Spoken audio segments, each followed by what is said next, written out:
大家好，歡迎收睇 Financial Club，我係 Nelson。咁大家應該唔會對我陌生㗎啦，因為我之前都有幾條視頻係擺咗喺 YouTube。今日咧，我請到一位識咗10幾年嘅舊同事，佢叫 Larry。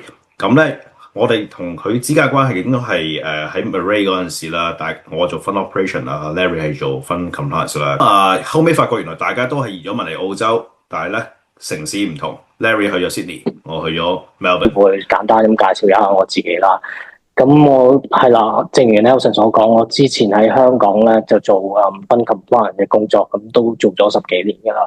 咁喺大嘅 mutual fund 度做過啦，咁之後都漸轉喺啲 hedge fund 度做過咁樣。後嚟就移咗民嚟澳洲，咁就定居咗喺悉尼。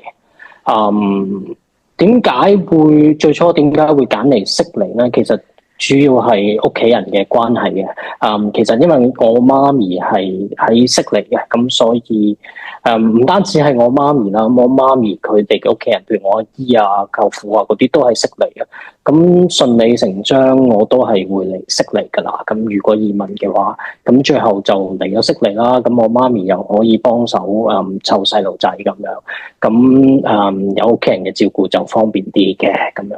咁就係咁樣啦。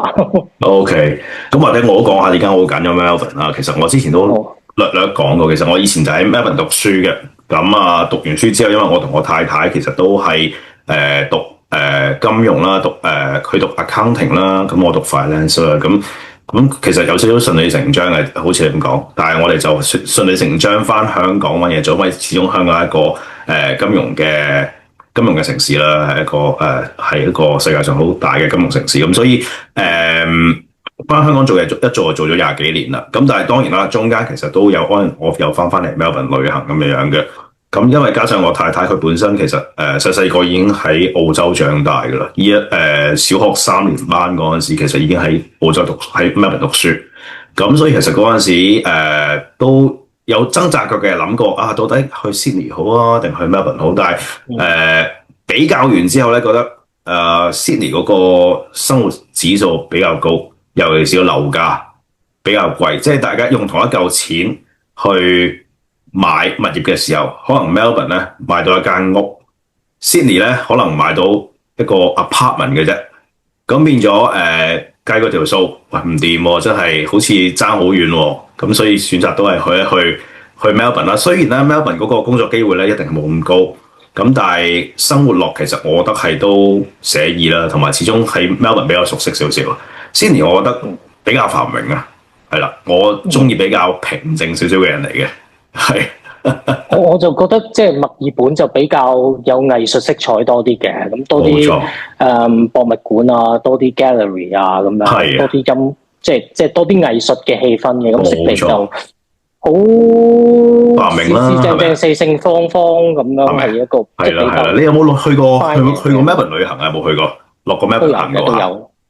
我都有上過 Sydney。我去到 Sydney 其實當然啦，我唔會去到 Sydney 嘅近郊咁樣啦，10日啦，都係翻 Sydney 嘅市中心啦，就覺得哇高樓大廈林立。當然啦，未至於好似香港嘅中環金鐘咁誇張，但係真係好繁榮，同我好多年前去已經係好大分別。有嗰種叫做壓迫感啊，有少少壓迫感嘅感覺。係啊，Melbourne 同樣都其實發展咗好多，同我以前讀書比，但係學你話齋啦，比較文化色彩比較多少少啦。人哋話其實Melbourne 係文化運動啊嘅城市啊，咁樣都冇錯，因為我諗你都知道啦 Melbourne 又有Australian Open 啦，即係澳洲網球公開賽啦，又有 Formula One 喺度舉行啦，跟住澳洲好興嗰個叫 Footy Australian Footy 個 League 嘅嗰個 Grand Final 都係喺 Melbourne 舉行嘅，都喺 Melbourne。咁所以好似比較文化色彩多啲藝術多啲體育城市咁嘅人咯。係啦，絕對係，係，咪因為我太太本身係做即係時裝相關嘅工作嘅，咁其實佢喺悉尼揾嘢做就非常之困難，但係佢所有嘅 potential 嘅 employer 其實都係 Melbourne 嘅，咁所以我哋就有好重嘅感受咁樣。OK， 明白。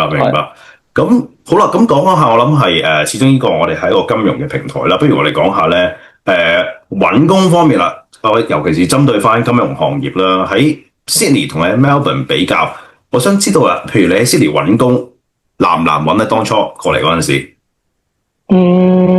我其實都難㗎，即係人生路不熟啦。咁我本身又唔係喺澳洲度讀書，唔係喺澳洲度長大嘅，咁就嚟到悉尼就重新嚟過。咁其實都困難嘅，都揾咗好耐工咁樣。咁好彩啦，咁我又即係揾得翻類似嘅工作咁樣。咁係咯，都困難，我自己覺得困難咯。咁譬如你做 finance 或者即係我同時都係一個律師啦。咁你可能喺澳洲咧，其實即係 legal 嘅或者 finance 同 legal 嘅 industry 咧，其實係非常非常之 competitive， 係非常之競爭非常之大。係啊，因為即係律師嘅供給實在太多咁樣，亦都專業人士都好多咁，我自己覺得。對我嚟講係困難嘅咁樣。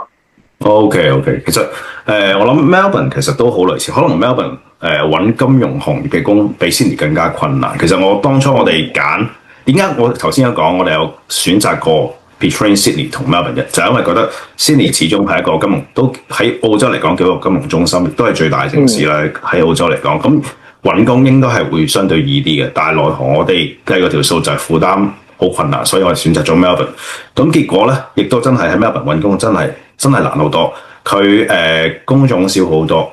可能雖然呢度 super fund 咧，super fund 即係我哋叫做退休金啦，退休金係好似 MPF 咁樣啦，退休金啦，即係香港 MPF。Melbourne 咧係可能比較多呢啲 superannuation fund 嘅 company， 但係咧要好似我同你一樣啦，冇 local experience 咧，其實係好難去揾嘢做。就算我喺呢邊讀書，就算喺香港，或者我同你個 CV 好靚，好做到一啲好高嘅職位，過到嚟呢邊其實咧，佢都唔係好睇你 overseas experience，佢都係好着重 local experience。呢個我相信喺墨爾本或者喺悉尼都有同一個情況。咁加上墨爾本其實都唔係一個金融中心嚟嘅。頭先我哋講啦，文化色彩多好多，體育城市多好多，佢根本就唔係一個金融中心，所以其實要揾嘢做咧係相對更加困難嘅。咁呢個可能如果有心諗住移民過嚟澳洲嘅金融嘅朋友咧，留意翻啦。如果你真係想繼續喺呢邊做金融嘅行業嘅話咧，咁你就要諗清楚，到底係去 Sydney 好啊，定係去 Melbourne 好啦。咁唔係話 Melbourne 揾唔到嘢做，揾到，不過你可能要累積。一啲要一啲時間啦，同埋好多朋友我識咧都係一開始咧佢會係叫做係好似買樓上嘅車先，佢會先揾一啲 contract 或者 temporary job 做住先，儲咗個經驗啦之後啦，先至再去可能去再揾咯，即係騎牛揾馬咁去揾嘢做咯。咁亦都唔好介意嗰個人工啊，人工千祈唔好同香港比，冇得比噶啦。加埋稅後之後咧，當你收到張糧單，哇！點解同以前比爭咁遠嘅咧？好似冇咗一半或者有多嘅咧，唔好介意，因為一定係嘅，因為我哋冇 local experience，一定爭好遠嘅啦。咁呢個大家留意翻啦，係啦，好多朋友我都係嘅，我啲朋友佢可能甚至乎係轉行添，即係金融都做咗10幾20年啦，不如過到嚟試下啲新嘢啦，咁樣都有嘅。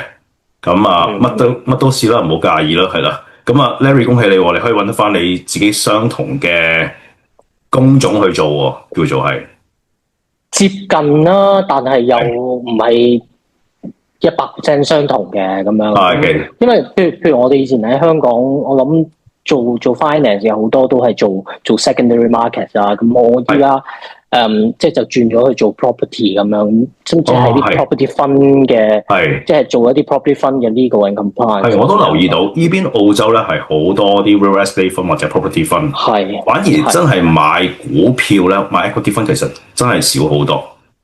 係少好多，好多時見到佢哋，譬如你個 CV 都冇啲 property fund 嘅 experience，佢都諗都唔諗你添啦，已經係即係等埋你將你個 CV 等埋二邊咁樣嘅。咁我發覺呢度原來係真係好多分 house 係做 property fund，或者係買一啲初創嘅公司啊，或者買啲 infrastructure，同我哋以前香港做嗰啲分係好唔同嘅，可以咁講係。係啊，係啊，好唔同啊，可能係香港就即係 equity 就比較蓬勃啦，感覺上，係但係澳係洲呢邊感覺上就係佢嘅 private market 就譬如即係 private equities 啊，或者係 property fund 啊呢啲咁嘅 asset class 就相關嘅投資產品就比較蓬勃啦。譬如如果房地產基金嘅話，可能除咗話買樓之外，咁可能有 credit 啊，可能 debt 啊，可能一啲相關嘅衍生產品啊。其實我自己嘅感覺係，即係比起香港係更加蓬勃添啊！再加上可能最近呢幾年啦，呢10年8年，其實澳洲嗰個房地產市場係即係升得好誇張。係啊係啊係啊係啊係啊，係呢邊嘅房地產就升咗好多。即係同香港有啲唔同。冇錯冇錯，我仲記得嗰陣時，如果我當初讀完書喺度買樓嘅話咧，而家應該賺咗好多噶啦，一早上晒岸嘅。但係嗰陣時就係冇買。喂，你依家都上咗岸噶咯喎，你而家係遲上岸嘅，應該係嗰陣時。如果係一早買樓，可能更加早上岸添，係啦。咁啊，咁我想了解一樣嘢，因為你始終係做 compliance，同我做 fund operation 同 fund operation 其實我相信喺香港做或者喺澳洲做個分別唔係咁大。但係你 compliance，你其實你面對緊嘅一啲 regulator 會唔同咗嘅咯。咁你需唔需要重新去，譬如考嗰啲牌啊，或者係上啲 course，等你可以認知翻澳洲嗰啲嘅 regulation 或者 regulator 咁樣？我自己又冇特別去上堂喎，咁樣。係。咁我自己感覺成個法律個框架同埋嗰個監管嘅架構，其實同香港係差唔多嘅。差唔多係咪？分別唔係真係好大。當然有，當中一定會有分別咁，但係做咗咁多年咁，可能你自己去研究啊，自己做 research 咁樣咯。咁聽落都幾好，係啦。咁即係話，如果香港嘅朋友如果係做開 compliance 嘅話，有意想過嚟呢一邊咧，我諗適應上面，即係工作環境或者嗰個適應上應該唔係太困難嘅。唯一可能有少少分別就係始終文化上大家會有少少唔同啦。呢個一定係要適應噶啦。即係你去任何個，無論你去英國啊、去加拿大好啊，甚至乎嚟澳洲，我諗你始終都要啲時間去適應翻當地嗰個工作文化啦。不如咁啦，我哋留翻下一集再講埋，譬如有啲咩講啦？我哋下一集可以講下呢度嘅生活質素啊、城市嘅氣氛啊，同埋有啲咩嘢建議俾我哋香港嘅朋友，尤其是做金融嘅移民之前有啲咩要準備啊？移民過嚟之後有啲咩嘢要留意翻咁樣啦，好唔好啊？好啊，好啊，好啊，好啊，好啊，好啊！咁我哋下一集再見，拜拜。Okay，好，拜拜。